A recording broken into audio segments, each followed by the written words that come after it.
자, 우리 하나님의 말씀은 출애굽기 25장 10절에서 20절까지입니다. 제가 한 절 읽고 여러분 한 절 읽고 교독하겠습니다.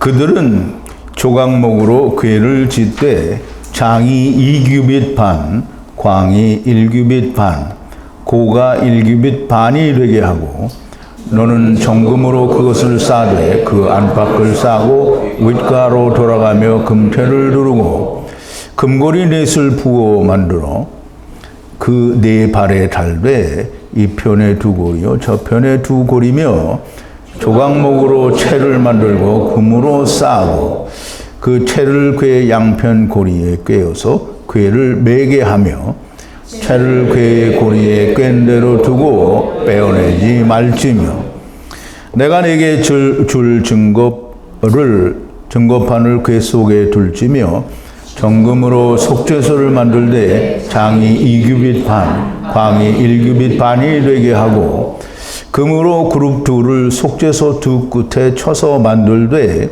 한 그룹은 이 끝에 한 그룹은 저 끝에 그 속죄소 두 끝에 속죄소와 한 동이로 연하게 할지며 그룹들은 그 날개를 높이 펴서 그 날개로 속죄소를 덮으며 그 얼굴을 서로 대하여 속죄소를 향하게 하고 아멘. 우리 잠깐 기도하겠습니다.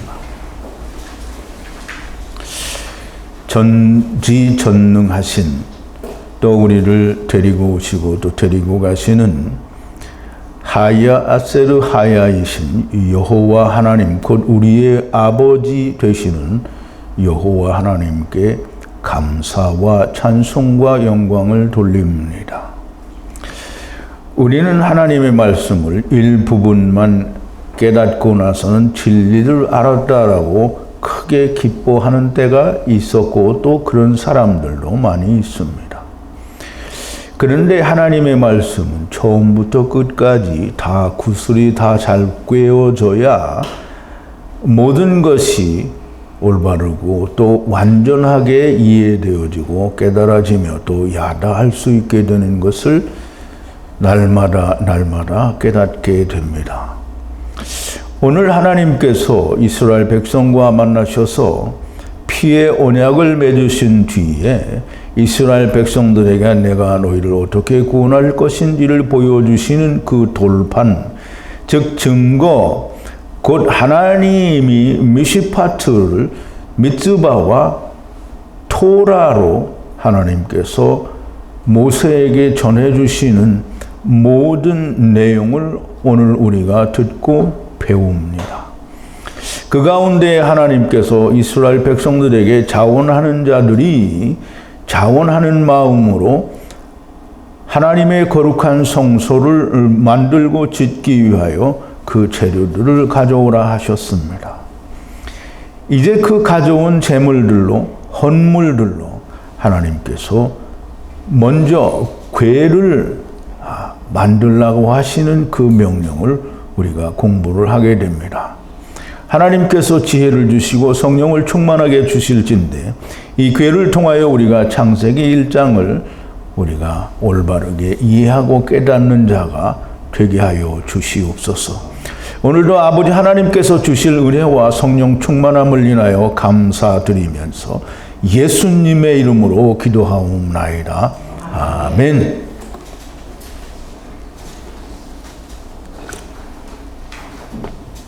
자, 이제 우리가 지난 시간에는 모세가 24장까지는 이스라엘 백성과 하나님이 시내산에 내려오신 하나님이 말씀과 구름과 성령 가운데 불같은 성령 가운데에서 모세와 함께 피의 언약을 맺습니다. 피의 언약을 맺고는 이제 하나님께서 이스라엘 백성들을 구원하시는 구원의 내용을 모세에게 이 구름 속에 불 속에서 하나님께서 이제 모세에게 말씀을 합니다. 그러므로 지금 모세가 산에 들어가서 40여일 동안에 40일 낮과 40일 밤 동안에 하나님께로부터 듣고 배우는 그래서 이스라엘 백성들에게 보여주어야 할 내용들을 듣고 계시는 중에 이 헌물을 가져오라고 한 말씀을 들었고요.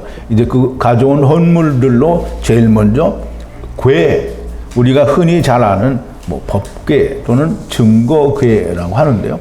법궤라는 말보다는 하나님께서 이 궤를 조금 후에는 증거궤라고 합니다. 왜냐하면 거기에는 증거, 곧 돌판이 들어있기 때문입니다. 증거라는 말은 아주 중요한데요. 요한계시록에 나오는 두 증인에 관한 얘기가 바로 이 증거라는 단어를 알지 못하면 깨달을 수가 없게 됩니다. 그러므로 이 증거라는 말은 너무나 중요한 말이 됩니다. 어찌되었든 이 증거궤라고 하는 걸 하나님께서 만들라라고 이렇게 말씀을 하십니다. 증거궤를 만드는 재료를 우리가 지난 시간에 다 하나님께서 자원하는 마음으로 사람들에게서 받으라 하신 그 말씀을 우리가 묵상을 했습니다.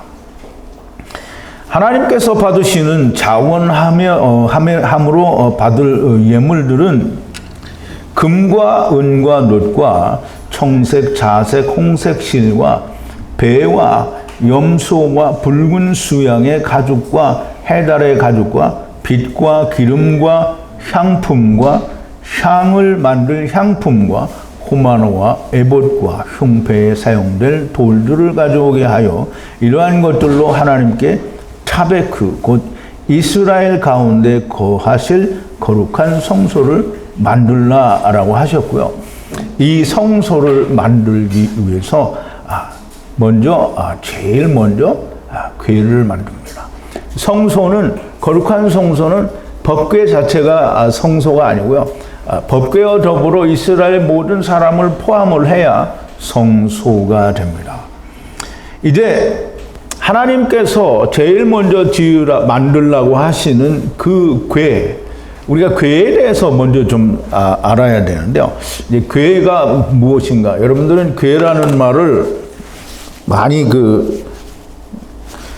흔히 많이 쓰기 때문에 많이 들었을 거예요. 그래서 이제 법궤라고 하는데요.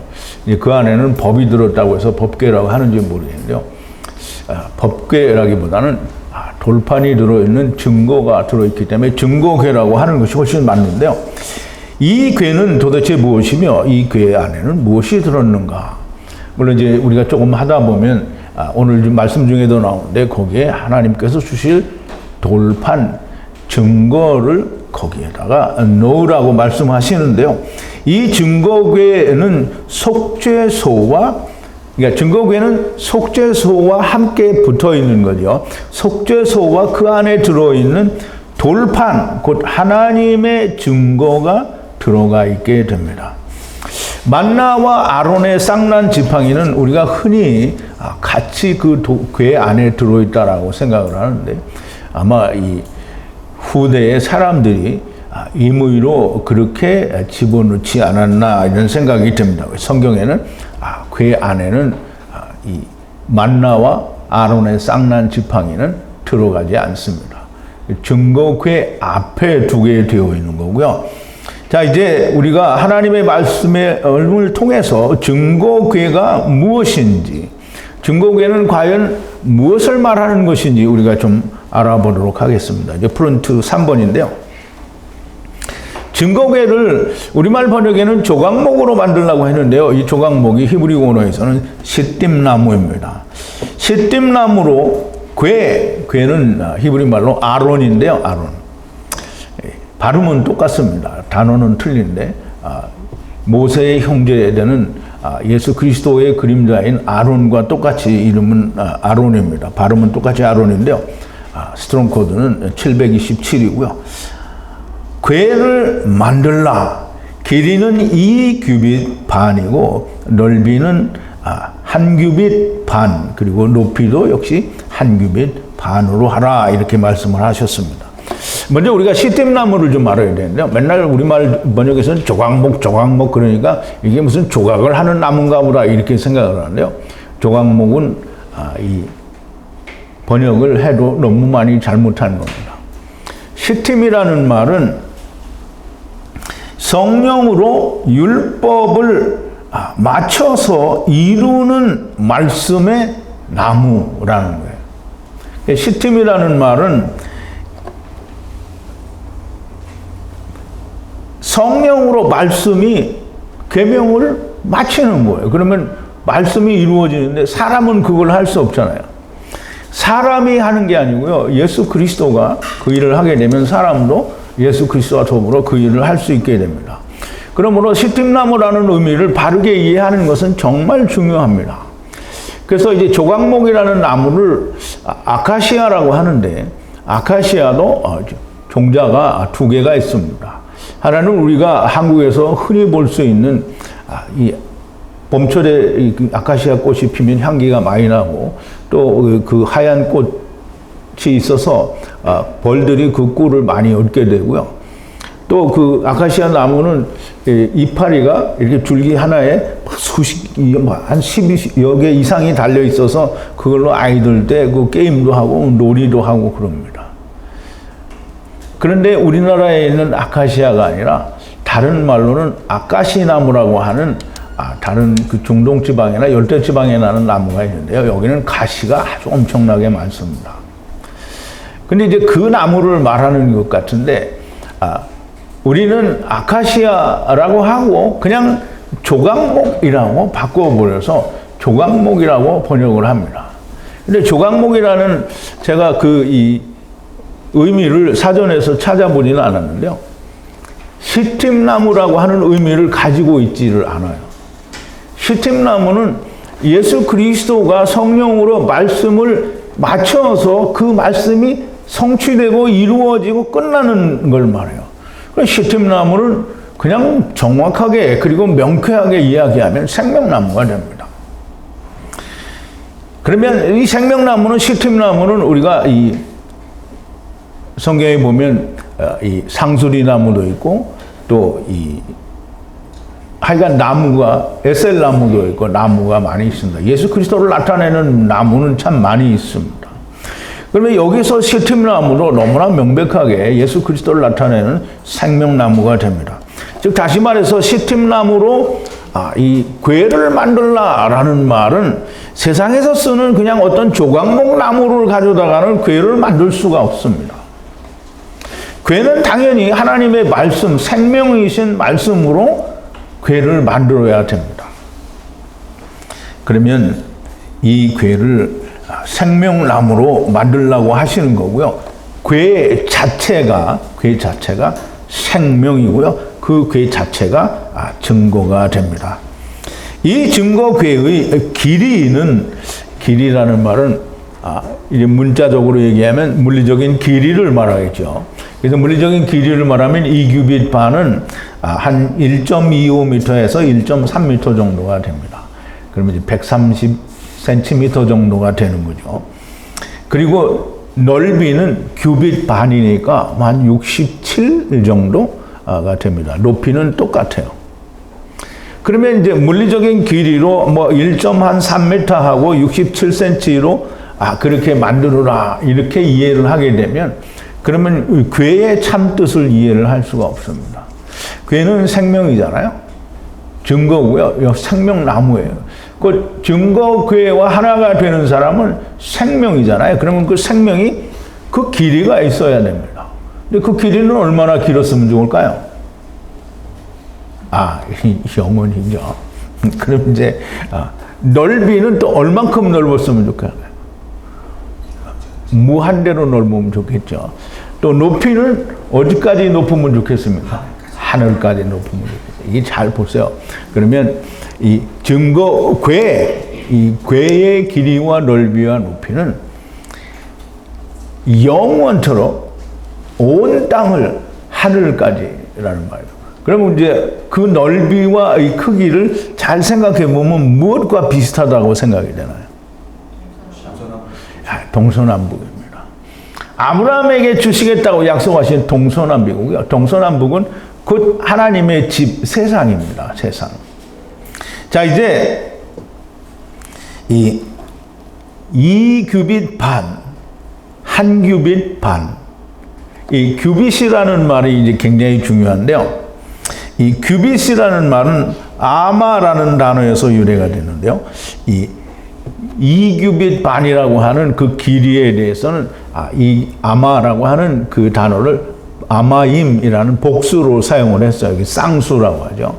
그래서 1규빗이 아니고 복쌍수니까 2규빗이다 이렇게 길이를 측량을 하고요. 그 다음에는 전부 1규빗이고요. 1규빗 반이 됩니다. 그럼 이제 떡상을 우리가 이제 다음 시간을 하게 될 텐데요. 이 떡상을 하게 될 때는 조금 이 길이의 차이가 있습니다. 그래서 우리가 그 길이의 차이를 그때 가서 좀 알아보기로 하고요. 그러면 이 아마라고 하는 이 단어는 어디에서 유래가 됐느냐 하면 이 암에서 M이죠. M에서 유래가 됐는데요. M은 단어가 많죠. 518도 있고 517도 있고 여러 가지가 있는데 물론 발음을 조금씩 다르게는 합니다만 M이라는 이 단어는 우리가 이제 이 리브가를 공부할 때 그 M에 대해서 율법이라고 말씀을 드렸고요. 이 M은 하나님의 말씀입니다. 그래서 어머니라고 하는데요. 우리 창세기 2장 23절에 24절인가요? 24절에 보면 이러므로 남자가 부모를 떠나 아내와 연합하여 둘이 한 몸을 이룰지로다 라고 얘기하는데요. 아담이 첫사람 아담으로 세상에 와서 돕는 배필들을 아담에게서 꺼냈어요. 근데 하나님이 아담에게서 꺼냈다라는 그런 설명을 하지 않고 그냥 하나님이 돕는 배필을 만드셨다라고 얘기를 합니다. 그리고 이 돕는 배필들을 찾을 수가 없으므로 하나님이 여자 사람을 만드신 거예요. 지체를 만드셨어요. 그러므로 그 지체는 분명히 하나님이 아담에게서 꺼내는 것을 보여주십니다. 깊은 잠, 타르데마에 빠지게 하시고 옆구리를 꺼냅니다. 취하여 내는요. 그리고 꺼내고는 살로 채우셨다라고 했어요. 그러면 아담이 꺼내줬으니까 아담이 살이고요. 그 다음에 나온 것도 살입니다. 그러면 아담이 살이 됐다라는 얘기예요. 그게 이씨입니다. 이씨. 즉 아담에게서 모든 도와야 음을 받아야 하는 네게드, 즉 에세르들이 나오고 나서 아담은 살이 되고 이씨로 바뀝니다. 그러면 이씨는 첫사람 아담인데요. 그 아내를 찾아, 즉 다른 한편을 찾아가야 되는 이 그리스도의 표상이 됩니다. 그러므로 오실자의 표상이라고 사도 바울이 설명을 하죠. 그래서 오실자의 표상이 되니까 그러면 이 표상이 율법 시대에는 6월절 어린 양으로 법으로 계속 먼 미래에 올 마지막 나중 여호와 하나님의 그림자로 계속 나가게 됩니다. 그리고 나중에는 예수 그리스도로 오게 되는 거죠. 자, 이제 이 어머니를, 그러니까 부모를 떠난다고 했는데 아담이, 즉 이씨가 부모를 떠난다. 그럼 이제 우리가 너무나 명백하게 이씨는 아버지는 있죠. 아버지 하나님이 있었기 때문에 아버지는 있습니다. 근데 어머니는 누구냐? 언젠가 제가 이제 특강을 통해서 이씨가 부모를 떠나 그게 뭘 떠나는 건지 설명을 좀 강해를 통해서 할 텐데요. 우선 창세기 49장 25절에 가보면 프린트 1번인데요. 야곱이 자기의 아들들에 대해서 축복을 하는 내용인데요. 네 아비의 하나님께로 말미암나니 그가 너를 도우실 것이요 전능자로 말미암나니 그가 네게 복을 주실 것이라. 그 복이 뭐냐면요. 위로는 하늘의 복과 아래로는 원천의 복이라고 했는데 이 원천이라는 말이 우리말에는 원천인데요. 이 원천이라는 말이 히브리 말로는 테홈입니다. 테홈. 그래서 테홈이라는 말은 깊은 물이고요. 태초에 하나님께서 하늘과 땅을 발화하실 때 그 땅이 곧 테홈입니다. 그게 테홈이에요. 그럼 이제 우리가 이 세상이 하나님의 성령과 말씀으로 하나님께서 세상을 만드셨어요. 발화하셨단 말이에요. 그러면 말씀 안에는 빛이 없어요. 그러므로 하나님이 제일 먼저 빛을 주십니다. 그러므로 빛이 있는 말씀, 곧 예수 그리스도의 그림자가 됩니다. 그러면 그 말씀을 하나님이, 그 말씀에는 빛이 있는 말씀이잖아요. 그럼 말씀이 뭐예요? 생명이죠.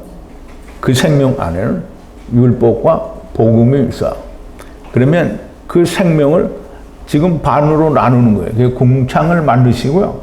궁창을 만드사 궁창 위의 물과 아래 물로 나뉘었어요. 그리고 궁창을 하나님이 하늘이다, 샤마임이다 이렇게 부르셨어요. 사람들은 몰라요. 그런데 하나님은 샤마임이라고 부르셨으니까 알아요. 그러니까 하나님이 처음 말씀하신 히브리어로 공부를 하는 사람들은 궁창이 샤마임인 걸 알아요.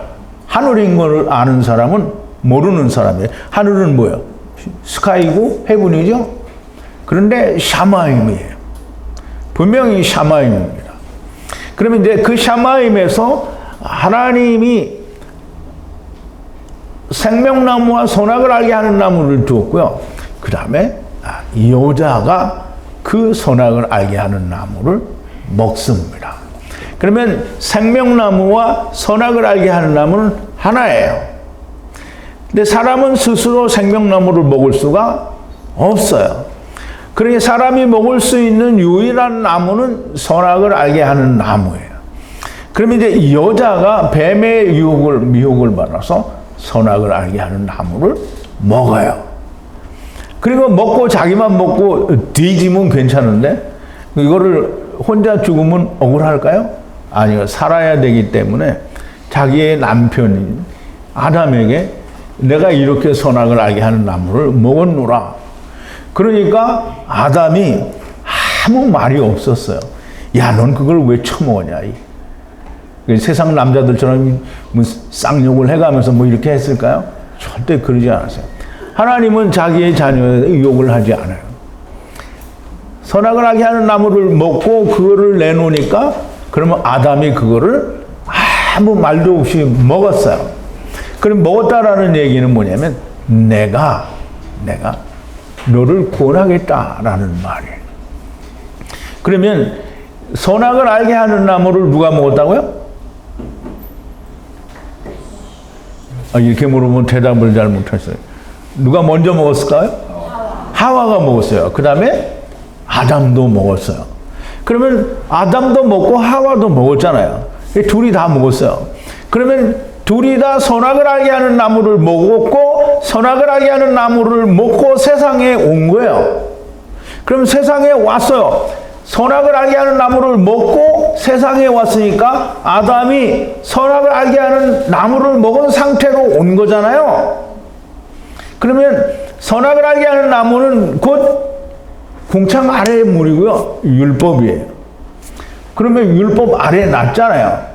누가? 첫사람 아담이 율법 아래에 난 거예요.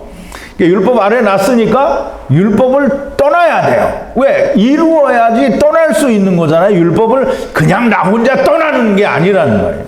율법을 다 완성하고 맞춰야 떠날 수가 있단 말이에요. 그러면 이 씨가 부모, 그러면 아버지 하나님과 율법을 떠나서 아내와 연합하여 둘이 한 몸을 이룰지로다. 너무나 명확한 이 하나님의 설명이고 말씀입니다. 저 인간은 또 말도 안 되는 헛소리를 한다 이렇게 얘기하는 사람이 있을 수 있습니다. 그런데 그렇게 해도 괜찮아요. 그러면 부자처럼 음부에 가서 통곡하며 눈물을 짜고 막 이를 벅벅 갈며 누구와 같이 성령님과 함께 이를 갈면서 되새김하면서 후회를 할 거라 이 말이죠. 죽어서 까보면 다 아는 거예요. 그러니까 우리가 세상에서 말도 안 되는 헛소리들을 하는 사람들은 죽어서 까보면 다 알게 됩니다. 그런데 지금 히브리어를 통해서 명쾌하게, 히브리어라는 말은 이스라엘 말이 아니라 하나님이 처음 아담에게 사람들에게 하신 언어로 우리가 이 말씀을 이해를 하고, 이해를 하니까 아담이 곧 이씨가 부모를 떠난다는 게 없는 말을 하나님이 하신 게 아니잖아요. 그 율법이라는 단어에서 아마, 즉 규빗이라는 단어가 나온 거예요. 그러니까 공연히 의미도 없는 말을 하나님이 쓰신 게 아니라 규빗, 하나님의 말씀이 이루어지면 반은 갈라졌다, 쪼개졌다, 나누어졌다라는 뜻이에요. 그걸 단지 길이로만 이해를 하면 하나님 말씀을 버린 겁니다. 그러면 나누어진 반이 하나님의 말씀이 이루어지면 하나가 된다라는 의미를 가지고 있어요. 그래서 우선 지금 이 궤에는 반으로 나뉘는 것들이 다 그렇게 하나가 될 거다라는 의미를 가지고 있는 겁니다.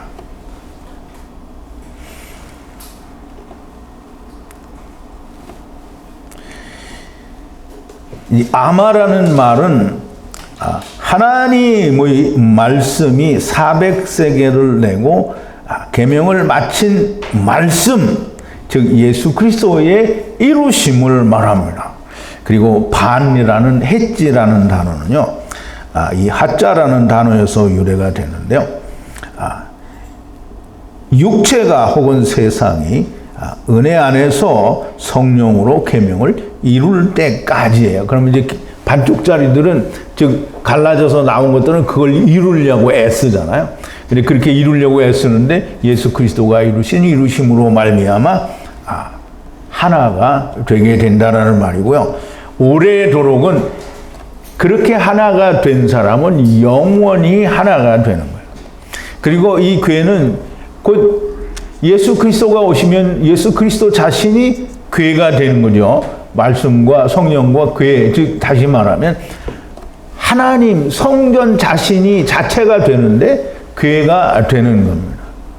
자, 이제 넓이에 대해서 나왔는데요. 넓이는 토하브라는 말인데요. 토하브가 아니라 로하브라는 말인데요. 이 분리되어 울타리 안에 온 집들의 세상이라는 말이에요. 그러면 우리가 하나님께로부터 분리되어 세상에 온 집들이 있는 세상이 어디예요? 이 세상이 땅이죠? 이 땅이에요. 이 땅을 넓이라고 하는 거고요. 이 규빗은 아까 말씀드린 대로 또 똑같이 그 땅에 온 반쪽짜리들을 하나님의 말씀으로 하나가 되게 하고요. 역시 높이는 코마라고 하는데요. 코마는 하나님의 말씀을 이루는 바늘구멍의 말씀이 계명을 마치는 반쪽짜리가 됩니다. 그러면 그 반이 규빗, 즉 다시 말해서 하나님의 이루시는 말씀으로 하나가 된다라는 뜻이 규빗에도 있고요, 넓이에도 있습니다.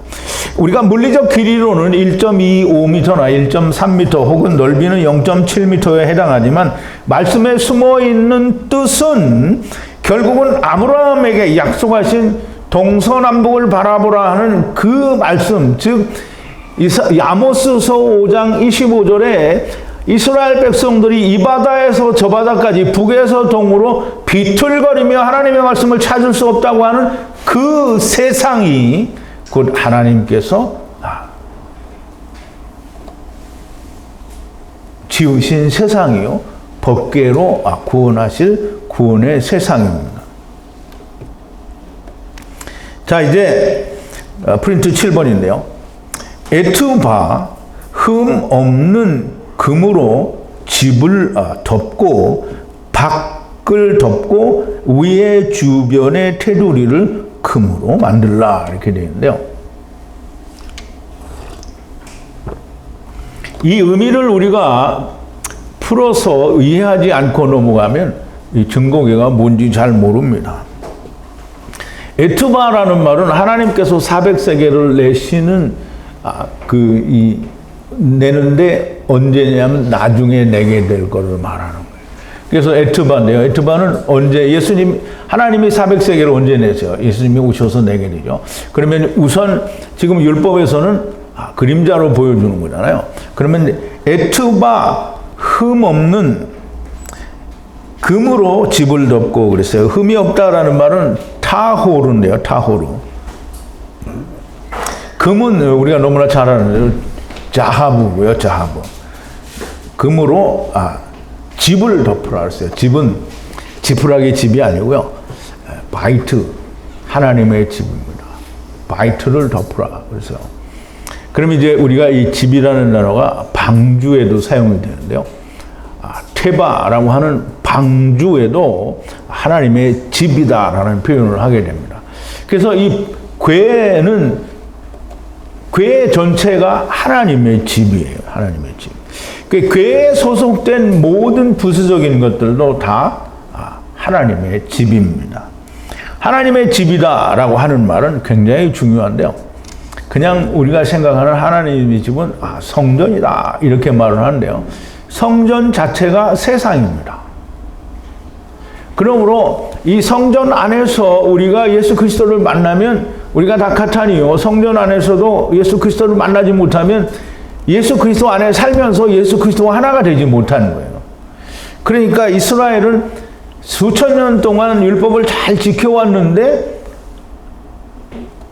율법을 잘 지키면서, 즉 자기들은 성전도 가지고 있고 또 법도 가지고 있고 율법과 복음을 같이 가지고 있잖아요. 그럼에도 불구하고 예수 그리스도를 만나지 못했다라는 말이에요. 그런 사람들이 한두 사람이 아니고요.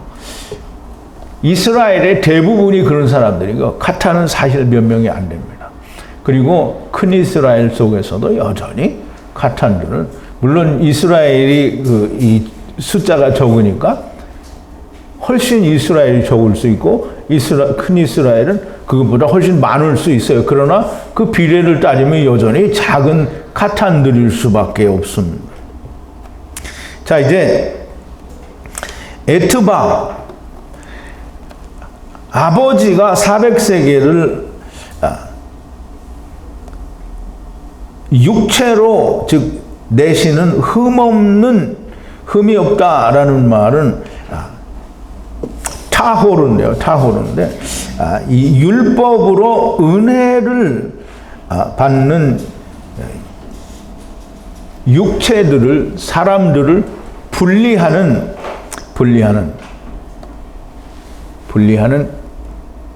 그게 흠이 없는 거예요. 분리를 못하면 흠이 있는 거예요. 근데 분리를 하는, 그러니까 율법으로 은혜를 받아서 사람들을 분리하는 그것이 흠이 없는 거예요. 이게 흠이 없는 금이라고 했잖아요. 금은 뭘 말한다고 했죠? 하나님의 말씀을 말한다고 했어요. 그러면 율법으로 은혜를 받아서 세상을 분리하는 말씀이 곧 흠없는 말씀입니다. 그러니까 우리가 이제 우리 찬송을 부를 때에도 그 찬송가 202장 같은 경우에는 이 죄에서 자유를 얻게 하면 보혈의 능력이라 하잖아요. 예수 그리스도의 능력이라고 하는데, 예수 그리스도의 능력은 죄로부터 우리를 어떻게 해요? 자유케 한다는 말이에요. 그런데 이제 온 세상의 목사들이 다 하는 얘기가 뭐냐면, 우리가 어떻게 사람으로서 죄에 대해서 자유할 수가 있냐. 그러면 그 말은 뭐냐면, 다른 사람들이 좀, 그러니까 자기들끼리 다 맞죠. 그래, 맞아. 우리는, 예수님이 우리를 다 용서하셔서 우리가 짓는 죄가 있으니까 우리가 회개를 해야 되는 거 아니야. 그러니까 어떻게 우리가 죄에 대해서 자유로울 수가 있냐. 그러면 예수님은 자유를 주었어요. 근데 자유를 얻지 않은 건 누구예요? 자기 자신이 얻지 않은 거예요. 그게 대표적인 케이스가 이스라엘이잖아요. 예수님이 다 자유를 주었어요. 자유를 주었는데, 우리 공의가 율법을 할 때 공의에서 나왔잖아요. 자유하라고 했는데 자유하기 싫으면 어떻게 알았어요? 주인과 함께 가서 이 문설주에 귀를 대고 구멍을 뚫으라고 했잖아요. 그러면 율법에 매여 있는 거예요. 평생 죽는 날까지. 그러니까 이스라엘이 귀 뚫은 자들이 전부 문설주에 귀가 구멍이 뚫린 자들이에요. 그러니까 구멍이 뚫렸으니까 어떻게 해요? 죽으면 되겠죠. 그러니까 부자가 음부에 가서 이제 기다리고 있는 거예요. 근데 음부에서 뭐 하는지는 누가복음 16장에서는 잘 안 나와요. 근데 마태복음에서 주님이 얘기하시죠. 마가복음이죠. 마가복음 9장 45절에 보면 거기는 구더기도 죽지 않고 불로 소금치듯 한다라고 했어요. 그러니까 무슨 구더기, 파리 구더기가 있는 줄 알고, 이야, 거기 음부에는 구더기도 죽지 않는가 보다 이렇게 생각하는데, 구더기는 지렁이 같은 야고바 하는 야곱을 말하죠. 그러므로 거기서는 육체는 없어요. 죽으니까 간 거잖아요. 이건 뭐가 있어요? 영이 있죠. 영이 불에 타지 않아요. 영을 불에다 자꾸 튀길 필요가 뭐가 있어요? 영은 불에 튀겨줘 봐야 아무 의미가 없어요. 복음, 소금에다가 불을 자꾸 쳐야 되는 거예요. 그러니까 음부에서 어떤 일이 있는지는 누가복음에서 설명 안 하지만 마가복음 9장 45절에서는 주님이 설명을 하셨다는 말이에요. 그러므로 이 흠이 없는 말씀, 즉 금으로 타후르 금으로 집을 덮고, 집이 뭐라 그랬어요? 궤예요, 궤. 궤를 집이라고 한 거예요. 그 바이트 집 궤를 덮고 흠없는 금으로 덮으라는 거예요.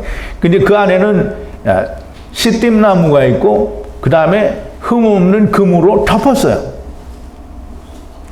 덮고 밖은 그 집 밖에요. 궤 밖은 즉 생명나무로 되어 있는데도 그 밖을 또 뭐라고 했냐면 그 밖을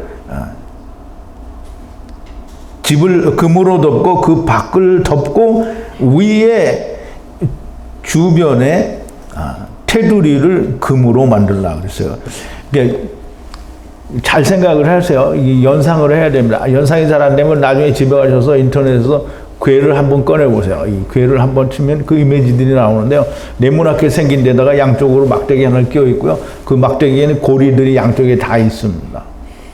그런데 그 위에는 보면 특별히 테두리를 이렇게 다 사면을 만들었어요. 거기다가 고리를 꿰게 돼 있거든요. 근데 지금 그 테두리를, 가장자리를, 그 테두리를 말하는 거예요. 그 주변을, 테두리를, 금으로 만들려고 그랬어요. 그러면 그 궤 자체를 금으로 다 흠없는 금으로 싸고 또 테두리를 금으로 만들고 그러면 이제 고리를 또 만들게 되는데요. 고리를 다 또 금으로 만들게 됩니다.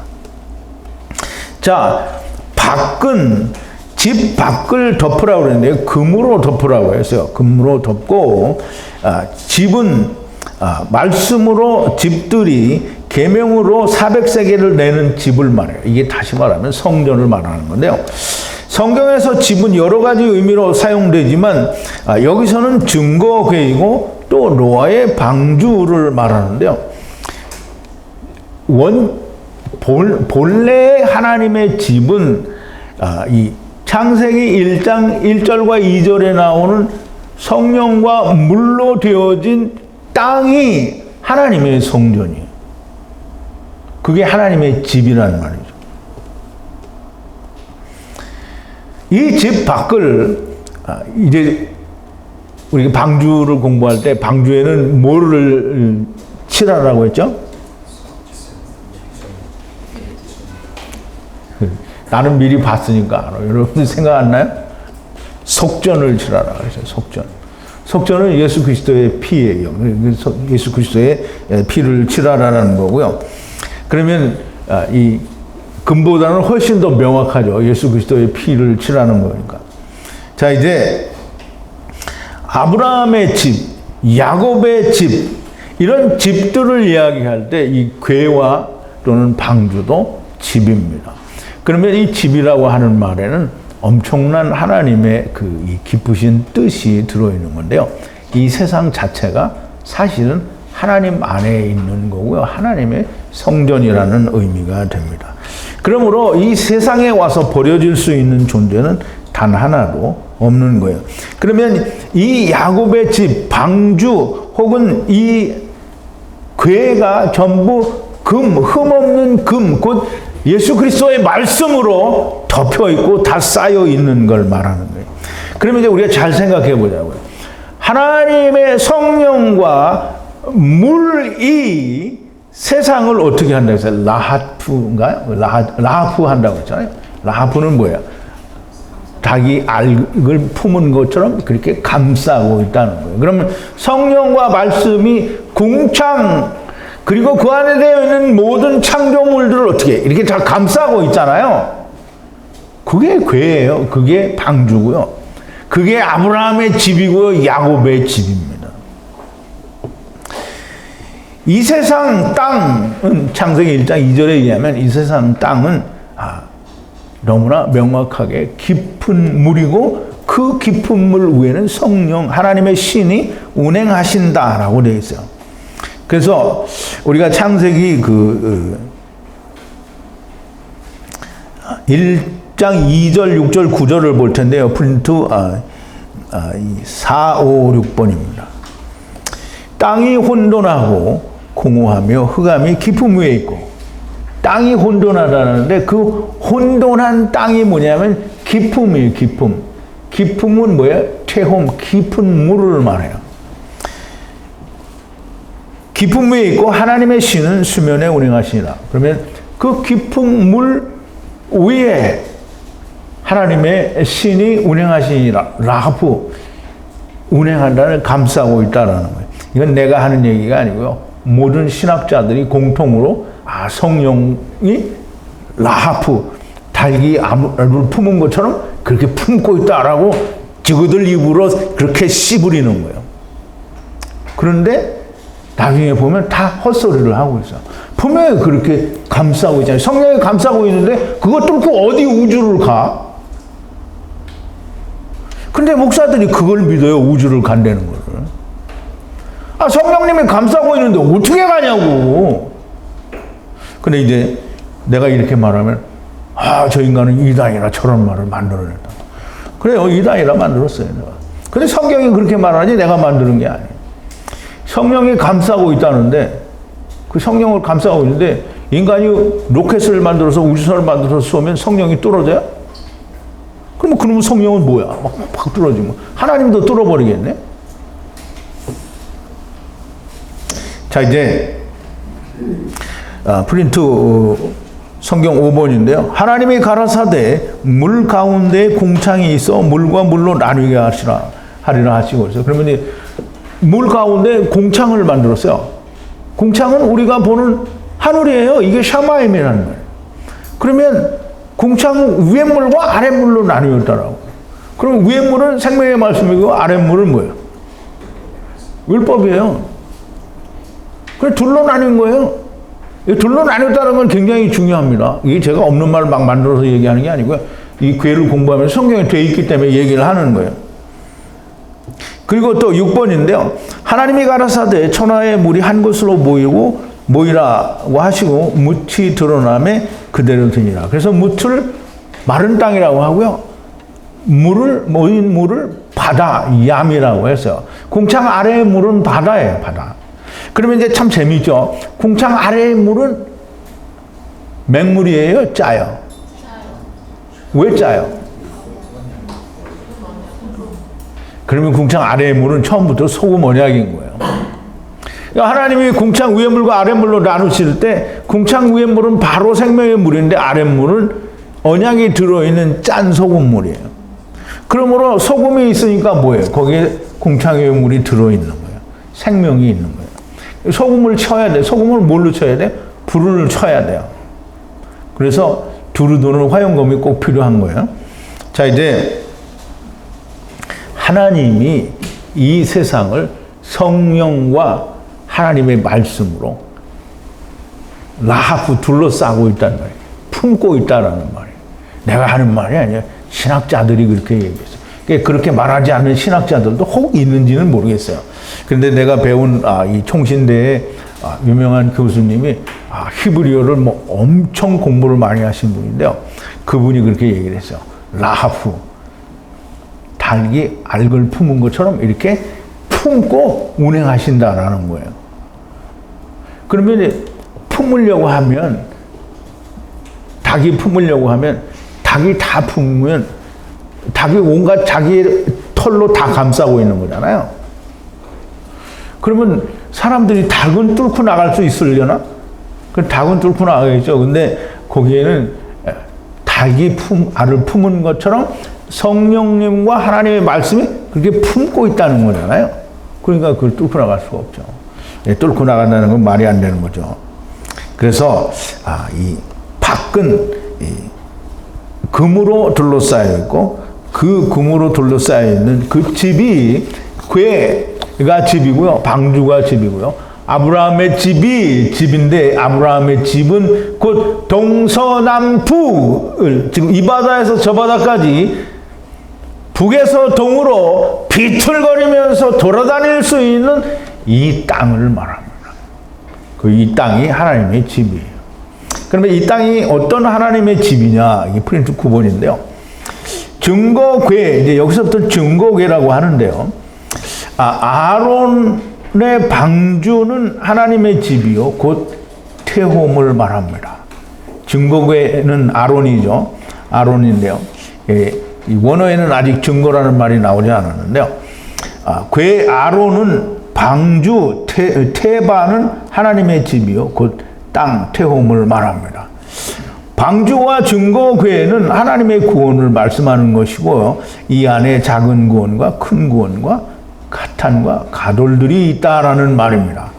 하나님의 구원은 실로 놀라운 것이요. 누구도 도망갈 수가 없습니다. 이슈의 언어에는 이렇게 되어 있습니다. 번역된 바벨 언어에는 다 사람들이 멸망하고 지옥불에 가고 그 번역 성경에는 그렇게 사람들이 멸망되고 다 없어지는 걸로 되어 있어요. 자, 이제 10번인데요. 넷은 너가 아니고요. 넷이 사. 아르바인 거예요, 아르바.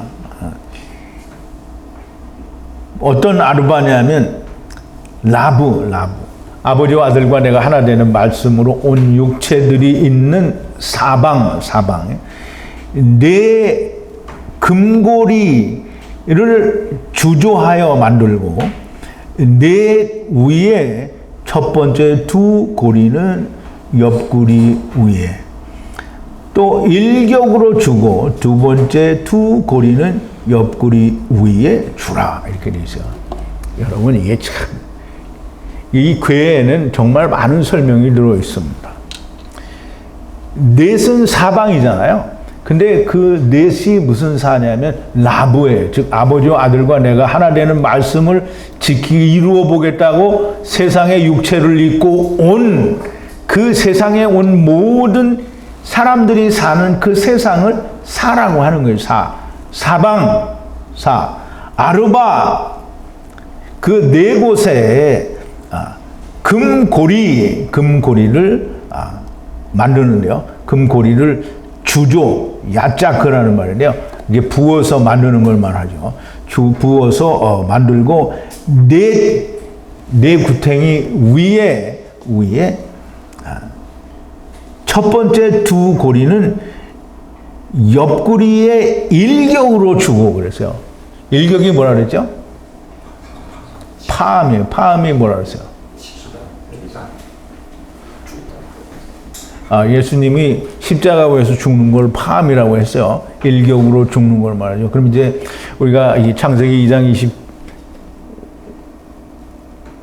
23절에 뭐라 그랬어요? 23절에 하나님께서 하와를 아담에게 이씨에게 데리고 오니까 뭐라 그랬어요? 이는 내 뼈 중에 뼈요 살 중에 살이로다. 이게 그냥 그게 아니고 거기에 일격으로 그랬어요. 일격으로 뼈와 뼈 중에 뼈와 뼈 사이가 살과 살 사이가 됐다라는 거예요. 그러면 이제 또 다음에 세상의 일격에서는 뭐냐면 살과 살이 뼈가 뼈로 된다라는 뜻이 있는 겁니다. 이게 제가 하는 얘기 아니에요. 지금 성경에 히브리어로 되어 있는 얘기 하는 거예요. 그러니까 이걸 듣고 나서 반론을 제기하려면 제가 댓글 쓰는 거를 이제 열어놨는데요. 반론을 제기하시려면 우리 아버지가 오늘 술을 먹고 가정폭력을 우리 집에서 저질렀는데 이제 어떻게 해야 될까? 이런 걸 쓰지 말고요. 그리고 무슨 약한 영들은 왜 그렇게 이기적이냐? 맨날 나한테 밥 사달라고 자기들은 사주지 않 이런 얘기 쓰지 말고요. 제가 강의한 내용 가운데에서 반박하시고 싶으신 게 있으면 그게 아니다라는 말을 성경을 가져다가 얘기를 해서 이렇게 성경에 돼 있으니까 아니다라고 댓글을 쓰시면 정말 고맙겠습니다. 만약에 댓글을 쓸 수 없으면 아예 그렇게 반박을 할 수 없으면 안 쓰는 게 좋아요.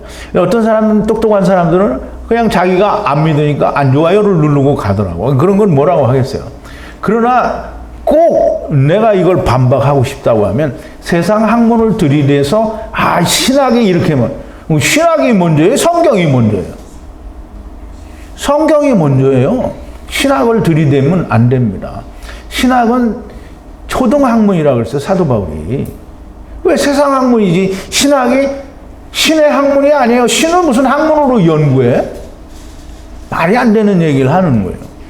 분명히 성경에 있는 걸 가지고 오셔서 그 뜻이 히브리어로는 무슨 뜻인지 여러분들 사전으로 찾아보시고, 그리고 나서 이건 당신이 말한 그 뜻과 전혀 다르지 않느냐라고 설명할 수 있으면 그렇게 댓글을 다시면 좋겠습니다. 그냥 무조건 아니라고 우기면 바보 멍청이 되는 겁니다. 자, 이제 두 고리는 옆구리예요. 옆구리가 뭔지 이해를 해야 됩니다. 두 고리는 다른 한편이에요. 그게 옆구리인데요. 옆구리는 뭐냐면 창세기 2장 20절에서부터 하나님이 아담을 잠재우고 옆구리를 꺼냈다고 했죠. 근데 그걸 번역을 우리말로는 뭐냐면 전부 갈빗대라고 번역을 했어요. 옆구리예요, 옆구리. 옆구리 하나, 다른 한편이에요. 그거를 네게드라고 하는 건데요. 네게드를 꺼내낸 거예요. 그걸 다른 말로 에세르라고 했죠. 에세르는 뭐예요? 도움을 받아야 하는 거예요. 그러면 옆구리는 두 개예요. 옆구리는 이시드가 옆구리고요. 나머지 모든 지체들도 옆구리예요. 그러면 옆구리가 지금 네 군데가 있는데요. 이 고리가 네 개란 말이에요. 그러면 이쪽으로 걸든지 이쪽으로 걸든지 이쪽으로 걸든지 이건 상관이 없어요. 그래서 그 법궤의 그림에 보면 길쭉한 쪽으로 걸은 쪽도 있고 짧은 쪽으로 건 쪽도 있어요. 어쨌든 한 편과 한 편을 걸은 거예요. 그러면 한쪽은 한 옆구리예요. 이게. 지금 두 고리가 한 옆구리라는 말이에요. 이쪽 두 고리도 한 옆구리예요. 근데 이쪽은 뭐냐면 일격! 이게 옆구리예요. 그러면 죽어야 되는 옆구리를 말하는 거죠. 그러면 죽는 거는 올 때도 죽어서 왔고 갈 때도 죽어서 가는 거예요. 그러면 첫사람 아담은 하나님이에요. 틀림없이 하나님이에요. 여러분들이 그거 모르고 저 인간이 왜 어째서 아담이 우리를 다 죄인으로 만들었는데 왜 그분이 하나님이냐? 그 아담은 뭐 정말 파렴치한 그 마누라의 책임을, 자기의 책임을 마누라한테, 무슨 아담이 무슨 책임을 돌렸어요? 여자가 먹은 걸 먹었어요, 자기가. 왜냐하면 여자가 해결할 수 없으니까 내가 먹은 거잖아요, 아담이. 그 아담이 책임지겠다고 먹은 거지, 무슨 자기가 먹은 걸 변명하는 게 아니잖아요. 자기가 먼저 먹었으면 변명이 되겠죠. 그런데 아담이 나중에 먹었는데 왜 변명을 하냐고요. 그러니까 신학이라는 거는 정말 개똥인 거예요. 뭐 아담은 뭐 신학이 그렇게 말했는지 아니면 종교가 그렇게 말을 했는지 그건 모르겠지만 아담은 그렇게 파렴치한 존재다. 죄를 세상에 불러온 무식한 인간이다. 이렇게 말을 하면 하나님 얼굴에 똥칠하고 자빠졌는 거죠. 그러니까 죽었다 깨어나도 하나님을 만날 수가 없어요. 죽었다 깨면 만나죠. 죽었다 깨면 음부에서 만나게 되어 있습니다. 근데 그렇게 말하면 안 되는 거예요. 그럼 이제 첫사람 아담이 분명히 제가 하는 얘기가 아닙니다. 히브리어 성경에 일격으로 뼈와 뼈 사이가 살과 살 사이가 됐다라고 설명을 하고 있어요. 그러면 지금 궤에서도 한쪽 옆구리, 또 한쪽 옆구리인데 한쪽 옆구리는 일격으로 되어 있고 그 다른 옆구리는 일격이 아니에요.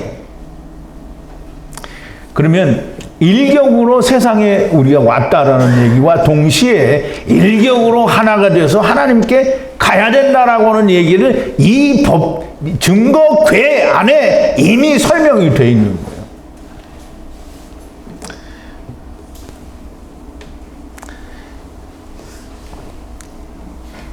아담은 아담의 갈빗대로 만드신 것이 아니고요. 아담의 다른 한편을 꺼낸 거예요. 예, 제가 아까 말씀을 드렸으니까 창세기 2장 21절, 20절에서부터 21절 사이에 다 있는 말씀입니다. 이 증거궤, 즉 하나님의 집인 증거궤의 식양으로 갈빗대가 성경이 얼마나 마귀 사탄적인 해석인가를 설명해 주고 있는 거예요. 자, 이제 12번인데요. 시띠나무로 생명나무로 이 12번 시띠나무로 두 장대를 만들어 애탐금으로 덮어 애트 두 장대를 들어 올릴 증거궤 옆구리 위에 들어가게 하고 애탐 증거궤의 고리에 증거궤와 하야하라. 두 장대를 에서는 민인데요. 민맨누라고 우리가 했죠. 에서는 율법과 복음, 거기에서 절대로 그 막대기는 빼면 안 되는 거예요. 제거하지 말라라는 거예요. 그러니까 시띠나무는 우리가 아까 설명을 드리기를 생명나무라고 했죠. 생명나무, 즉 예수 그리스도로 말미암아 두 장대를 만들어, 장대는 바드라는 말인데요. 바드는 이 어디에 나오냐면 하나님께서 처음에 아담을 지으시고 아담이 독처하는 것이 선하지 못하다고 그랬어요. 독처는 뭐냐면 바드예요, 바드. 그 바드는 뭐냐면 갈라진 한쪽을 말하는 거예요. 그래서 다른 한쪽이 나와야 되는데 그 다른 한쪽을 지금 아담이 가지고 왔어요. 그러니까 그 한쪽을 꺼내는 거예요. 그래서 아담도 바드요. 그러면 꺼내진 짐승들과 사람들이 다 바드예요. 그래서 홀로예요. 그러면 홀로니까 어떻게 해요? 하나가 돼야 되겠죠. 하나님이 홀로 온 아담 속에서 다른 한편 옆구리를 꺼내내고 나서는 그럼 이 홀로가 가서 둘이 하나가 되라는 거예요. 그러니까 홀로라는 말은 그냥 나 혼자 홀로 론리라는 말이 아니에요. 홀로라는 말은 반드시 합쳐져서 하나가 돼야 된다라는 뜻을 가지고 있는 거예요. 그러면 생명나무로 두 장대를 만들어 금으로 덮어서, 생명나무로 되어 있는데 또 금으로 덮으래요. 그래서 금은 하나님의 말씀이죠. 하나님의 말씀으로 덮어서 들어올린다는 말은 낫사라는 말이죠. 이렇게 하나님께로 들어올릴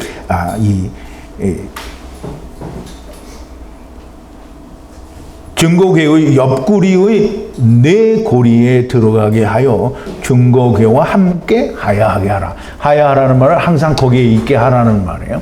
그러면 이쪽 옆구리에 끼워놓고 이쪽 옆구리에 끼워놔요. 그럼 이거 누가 들어요? 들어올릴 때 누가 들어올려요? 사람이 들어올리죠. 이 사람이 들어올리는데 이게 이제 하나님의 사람이 되지 않은 사람은 들어올릴 수가 없잖아요. 그럼 이제 이게 나중에는 다 이 집이 들어올리게 되는 거예요. 자, 이제 두 장대를 이 증거궤에서 양쪽에 끼우고, 양쪽에 일격의 옆구리고 여기는 그냥 옆구리라고 했잖아요. 그냥 거기에 끼웠어요. 이게 홀로고 이게 홀로예요. 둘이 하나가 돼야 된다는 식으로 율법과 복음이에요. 일격의 옆구리도 복음이고요. 그냥 옆구리도 율법이에요. 선악을 알게 하는 나무를 먹고 온 쪽이 이게 그냥 옆구리고요. 이게 그 먹은 선악을 알게 하는 나무를 다시 먹은 아담이 일격의 옆구리인 거예요.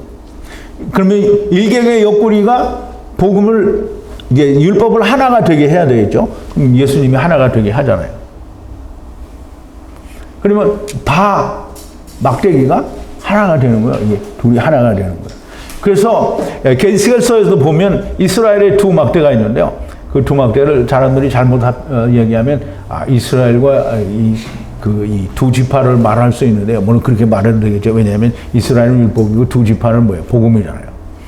그럼 이제 성경이 좀 더 폭넓게 많이 이해가 되죠. 이 궤를 우리가 바르게 이해를 함으로 말미암아 성경이 열리게 되는 거예요. 자, 이제 이 두 장대는 둘이 하나가 돼야 되기 때문에 여기는 그 궤 고리에서 빼내면 안 됩니다. 자, 프린트 14번인데요. 궤를 향하여 주라. 애투 분리하는 증거를 향하여 주라. 흠없는 금으로 속죄소를 만들라. 길이는 2규빗 반이고 넓이는 규빗 반이라. 궤 안에 증거를 주라. 산에서 줄 돌판을 그 안에 넣으라는 말씀이고요. 여호와 하나님께서 산에서 돌판을 기록하여 주실 미tzvah와 토라를 증거라고 합니다. 궤를 향하여 주라. 에투 분리하는 증거를 향하여 안에다 주라라는 말이에요. 증거는 제가 말씀을 드렸죠. 증거는 이 계시록의 두 증인과 밀접한 관계가 있습니다. 같은 단어를 사용했거든요. 예, 물론 약간 스트롱보는 다른데 같은 의미의 단어를 사용을 했습니다. 흠없는 금으로 속죄소를 만들라. 예, 속죄소는 오늘은 이제 이게 다 나오지 않고요. 이제 속죄소는 다음 시간에 더 많이 나오는데 어쨌든 속죄소는 어떤 걸 말하냐면 뚜껑을 말해요. 그 안에다 지금 뭘 넣으라고 그러죠? 증거를 지우라고 했는데 그 증거가 뭐냐면 돌판이죠. 처음에는 돌판을 넣으라고 해놓고 지금은 증거를 넣으라고 하시죠. 그러면 그 돌판이 증거라는 말이에요. 증거는 모든 증거예요. 증거는 율법과 복음이에요. 그럼 약속과 성취가 증거예요. 그럼 약속만 있으면 증거가 안 돼요. 성취가 있으니까 증거가 되는 거예요. 왜냐하면 이렇게 약속했는데 이렇게 이루어졌다는 거잖아요. 그래서 그 돌판은 증거가 됩니다. 그래서 그 증거를 주라. 그래서 이 궤 안에 증거를 주고요. 그 증거는 미tzvah와 토라, 즉 미슈파트, 이 모든 게 지금 시내산에서부터 지금 모세가 하나님을 만나러 그 산속에 그 구름 속으로 들어가기 전까지 받은 모든 미슈파트 공의가 기록된 그 기록이 뭐냐면 다 돌판이고요, 증거고요. 그게 하나님께서 이루실 약속과 성취가 그 안에 있다라는 말이 됩니다. 그 속죄소는 뚜껑인데요. 이 뚜껑은 길이는 똑같아요. 근데 넓이는 없어요. 넓이는 있어요. 고가 없어요. 고가 없어요. 왜냐하면 덮는 거잖아요, 위에. 하나님 스스로 갈 때 하나님 고가 필요 없어요. 높이가 필요 없단 말이죠. 그래서 그 길이와 넓이는 그 궤에 올라가는 것이니 그 길이와 넓이는 똑같아요. 그러나 속죄소는 높이는 없습니다. 그걸 덮으니까. 자, 이제 15번인데요. 프린트 15번인데요. 금을 두들겨서 두 그룹을 만들 때 애탐 발효되지 않은 두 그룹을 속죄소에 만들라. 한 그룹은 이 끝에서 한 그룹은 이것저것의 끝에 속죄소에 만들라. 에투 두 그룹을 양 끝에 만들라. 예, 금을 두들겨서 만들라고 했는데요. 하나님의 말씀을 자꾸 두드리래요. 하나님의 말씀을 두들기면 뭐가 될까요? 이 금을 자꾸 두들기면 뭐냐면 말하자면 이 더는 뭐 사실 필요가 없는 말인데.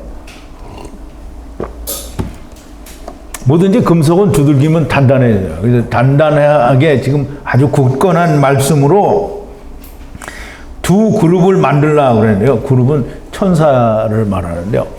속죄소, 증거궤의 뚜껑 위에 있는 양쪽 끝에 있는 그룹이 이 천사의 그룹인데요. 이쪽에 하나 있고 이쪽 끝에 있어요. 그래서 두 그룹인데요. 이 두 그룹도 다시 말하면 율법과 복음이 됩니다. 날개를 펴서 이렇게 맞다 붙여 있게 되고 그 중간이 뭐냐면 거기가 하나님을 만나는 곳이에요. 거기는 이름이 없어요. 속죄소는 뚜껑을 말하고요. 그 속죄소 위에 율법과 복음 사이에서 하나님을 만나요. 거기가 하나님을 만나는 곳이에요. 자, 이제 하나는 이 끝에, 하나는 이것저것의 끝에라고 했는데 이것저것은 마지막 때에는 여러 가지 일들이 많이 있기 때문에 아마 이것저것으로 나누시는 것으로 보여집니다. 그래서 그렇게 만들라. 이 두 그룹은 양 끝에 만들라. 금을 두들겨서 말씀이 이 코프 이룬, 여기는 바늘구멍이죠. 다 이루어서 들어가는 그 말씀이 성령으로 은혜가 되는 것이 두들기는 거예요. 금은 말씀이니까 이게 말씀이 이루어지는, 그래서 흠없는 두 그룹을 만들라. 이 그룹이 무엇인가? 창세기 3장 24절에 보면 프린트 마지막 성경 관련 구절인데요. 이같이 하나님이 그 사람을 쫓아내시고 에덴 동산 동편에 그룹들과 두루두는 화용검을 두고 생명나무의 길을 지키게 하시니라. 그럼 이제 지금 에덴 동산, 여러분 하나님은 성경에 이미 다 설명을 했어요. 그러면 이 두 그룹을 어디에 들어왔어요? 지금 여기 창세기 3장 24절에는 뭐라 그랬어요? 두 그룹을 어디에 있어요? 에덴 동산에 두었다고 그랬죠? 에덴 동산이 우리가 뭐라고 했죠? 세상이라고 했잖아요. 그럼 이 세상 끝에서 이 세상 끝에 두 그룹을 두는 거예요. 그러면 두 그룹을 이 끝에 두고 두루두는 화염검이잖아요. 성령으로 깨달아져야 되는 말씀이 있잖아요. 그러면 율법과 복음 사이에서 말씀이, 즉 예수 그리스도의 증거가 세상에 있는 거예요. 그게 하나님의 집이고요. 그게 궤고, 그게 방주예요. 자, 여러분 잘 이해를 해야 됩니다. 속죄소 위에 두 그룹 사이에는 누가 있느냐? 거기는 하나님이 계신 거예요. 하나님이 계신 것이고요. 이 끝에서 저 끝에 두 그룹이 서로 얼굴을 대면하여 속죄소를 덮고 있게 됩니다. 이 안에는 오직 모세에게 주실 돌판, 그 증거 미tz바와 토라가 들어가게 됩니다.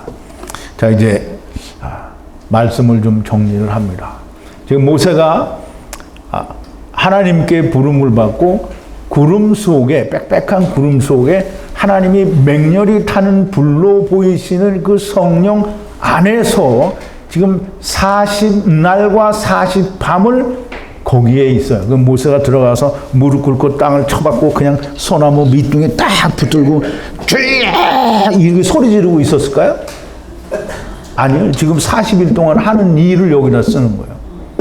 그러면 40일 동안 어떤 일이 있냐면 지금 헌물을 가져와라, 법궤를 만들어라, 속죄소를 만들어라, 조금 있으면 떡상 나오죠. 은초대 만들어라, 뭐 만들어라, 다 만들고 이거를 40날 40밤을 그걸 하는 거예요. 근데 오늘날 세상에서 40일 금식 기도하라고 하면 전부 뭐예요? 40일 금식 기도라고 하면 모세에게 주신 이 히브리 말씀을, 이 히브리어로 된 40일 동안 하나님께 모세가 받은 말씀을 묵상을 하고 그걸 되새김을 하고 그걸 깨달아서 40일 동안 그걸 해야 되는 거예요. 40일 낮과 밤을. 아마 그걸 열심히 하면 아마 안 죽고 살지도 몰라요. 근데 전부 맹목으로 굶고 앉았으니까 다 뒤지는 거지. 그 죽은 사람 얼마나 많아요. 이걸 해야 되는데 이걸 안 하고 그냥 가서 물 먹고 밤에 몰래 무슨 초코파이도 먹고 이러고 하니까 이게 되냐고요. 말씀을 먹어야지. 말씀을 안 먹고 말씀을 기도원에서 주는 거 먹으면 기도원에서 말씀을 줘요? 줘요? 안 줘요? 그러니까 죽는 거예요. 굶어서. 모세는 죽었어요? 안 죽었어요? 모세는 나오니까 막 얼굴에서 광채가 나왔잖아요. 예수님이 40일 동안 굶었는데 죽었어요? 안 죽었어요? 줄이신지라 그랬는데 인간이 줄인다라는 말씀을 하시는 거예요.